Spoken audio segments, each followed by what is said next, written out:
You know what's funny? I know I've documented on here how I stopped doing hot yoga like probably 2 weeks ago. I was doing hot yoga for over a decade, and to be honest, it was probably hurting me more than it was benefiting me. And I'm a huge advocate for yoga, or I have been in the past, because it's a meditation, mind body connection type of thing. And eventually it got to the point where I started having hip and upper back pain. And I always had like some type of neck pain, upper back pain, and I just, amounted it to some car accidents in the past and some other issues, which could still be related to that. But anyways, so yoga was kind of awesome for me. So I ended up, stopping because I think I had an electrolyte imbalance, first of all. But second of all, my hips were killing me and my knees were killing me. One night I remember I went to hot yoga the last time I went. I was in Warrior 1, and I was like, why is my knee on fire? And it got to the point where I couldn't ignore the problem. So I decided to see a personal trainer, and the personal trainer showed me some really crazy things that I was doing wrong, which was simple things that you wouldn't even think.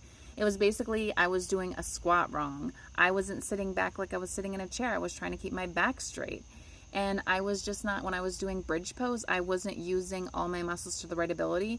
And it was literally like a lot of things that I had bad form with. So I was able to implement some, weights in my practice. I was doing weights before, but I was overdoing like all the wrong weights, and I wasn't focusing on the right muscle and body parts.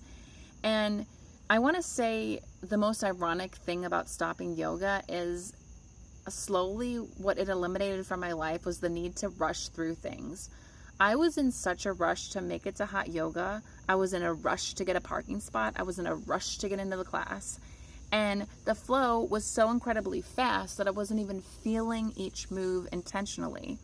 And I was just more focused on getting through all the moves that I needed to in the class, and, getting a headstand in and getting whatever I could get in to exhaust myself, because I felt like it was such a rush to do everything. And it instilled this rushing mentality in me. And after stopping, like, all of that like melted away from me, I want to say. And I started to realize that it made me be more present, ironically. And yoga tries to teach you to be present and meditative, but I don't think hot yoga was doing that. And maybe it works for some people, but after doing it for over a decade, I've learned that there's a calmer side to life when you're not rushing through. Exercise doesn't have to be about a rush. Life doesn't have to be about a rush. And you are the one implementing that rush in your life when you decide to choose that type of particular thing over other things in your life. And honestly, maybe it was an addiction. Maybe it was something that I was overwhelmed with and taking on too much of. And obviously too much of anything's bad, but I was stuck because I couldn't figure out what else to do besides these weights that I taught myself. And I forgot how to go back in time and use other things that I had used in the past, like deadlifts. I forgot how to do that. And the form basically really impacted probably how I felt. Having the wrong form in life can impact you. So not being able to think outside the box and look at things with a different view on it. And this applies to anything in this world.